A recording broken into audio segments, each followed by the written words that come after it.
Salut à tous, salut à toutes. Donc une nouvelle vidéo sur la comparaison de Toys et autres maquettes pour du Star Wars Légion. Donc ici on est sur du Toys. J'ai fait beaucoup de vidéos sur les maquettes, donc là on va continuer sur du Toys. Donc je fais beaucoup de recherches, dû à mon métier, de chercher un petit peu toutes les maquettes ou autres qui pourraient rentrer sur nos tables de jeu Légion. Donc Légion, ça va être, on récapitule un petit peu comment ça s'appelle, l'échelle, ça va être du 1,45, 1,46 à 1,50. Voilà, à peu près, à peu près. Donc le meilleur, ce serait ou 1,46, 1,47. Mais 1,46 c'est encore bien. Donc ici, on est sur un Star Wars, T-Fighter de la version solo du film. Donc ça c'est un Toys, donc il n'y a pas de référence spécifique que je regarde en même temps que vous, mais je crois qu'il n'y a pas, non, pas de spécifique spécifique. Alors ce qui est bien, c'est que par rapport aux comparaisons qu'on peut aller chercher sur le net, les T-Fighters de cette échelle-là et donc de ce format-là doit tourner autour des 16 cm, 17 cm pour être dans notre version d'un 47. Donc ici, il fait, alors sur l'emballage, c'est marqué 16 cm.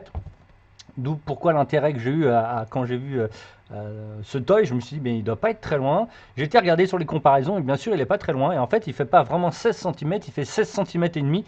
Donc, ça nous met à nous vers du 1,46,8, 1,46e, 1,47e. Donc, nickel chrome, ça rentre complètement dans notre version Légion. Donc vraiment un achat ultra futé. Si vous en trouvez, alors dépêchez-vous. Au moment où je tourne cette vidéo, il en reste quelques-uns sur le net, autour des 15-20 euros, mais ça va vite disparaître. Donc surtout que c'est comme tous les toys Disney, au fur et à mesure du temps, ils vont prendre de la valeur. Donc les récupérer très rapidement. Donc je vais vous faire une comparaison avec le T-Order de 1/50e de chez la maquette Revel, que j'ai déjà fait une vidéo. Donc je vais vous montrer et surtout je vais vous apprendre les différences entre les deux.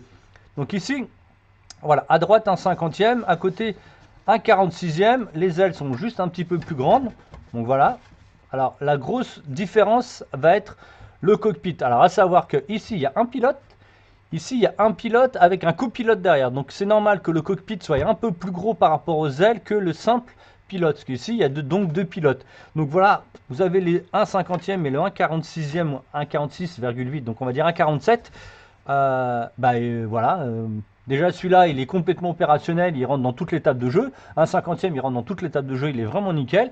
Et donc celui-là qui est en 1,46, 1,47, je ne sais pas pourquoi je dis 1,46, mais c'est 1,47. Parce qu'en fait les 16 cm font du 1,46 et en fait quand on les remesure ils font 1,47. Donc voilà. J'ai gardé en tête malheureusement le 1,46, mais c'est pas le bon, c'est 1,47. Et donc voilà, donc pas grand chose à dire que récupérez-le. La comparaison est nickel. Vous allez sur toutes les tables de jeu, donc n'hésitez pas, dès que vous en voyez passer, que ce soit en solde ou pas, les laissez pas passer parce que déjà les trouver c'est compliqué. À les avoir à un bon prix c'est compliqué. Donc si vous avez la moindre opportunité d'en récupérer, que ce soit dans vos magasins préférés ou que ce soit sur le net, les laissez pas passer. Surtout que si vous voulez jouer sur Légion par exemple.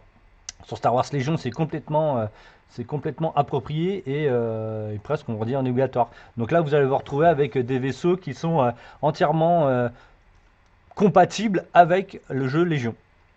Voilà, pas grand chose à dire, de dire, les laissez pas passer. Il y en a très peu, il y en aura de moins en moins. Et voilà. Je vous dis, nickel pour l'achat. N'hésitez pas, si vous en trouvez, vous les prenez. Allez, salut tout le monde, à bientôt pour d'autres vidéos. Salut, salut.